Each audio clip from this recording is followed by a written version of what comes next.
Opel Insignia, hatchbeke, automate, su odom, su sport salonu, ventiliuojamus, 279 rida, su šildomom klimos, navy, 4 langai, žieminės padangytės, ko dar reikia.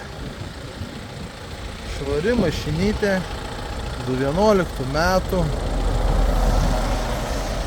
Kainytė prieinama kiekvienam lietuviui, mergaitai, studentui, tokią mašinytę, moterytei ir bakūrui negėda su tokia važiuoti. Atvykit, įsigykit, prasibandykit, prasitestuokit. Automobilio kaina 3900, 11 metų, 2 litrai 118 kW gerasis varikliukas.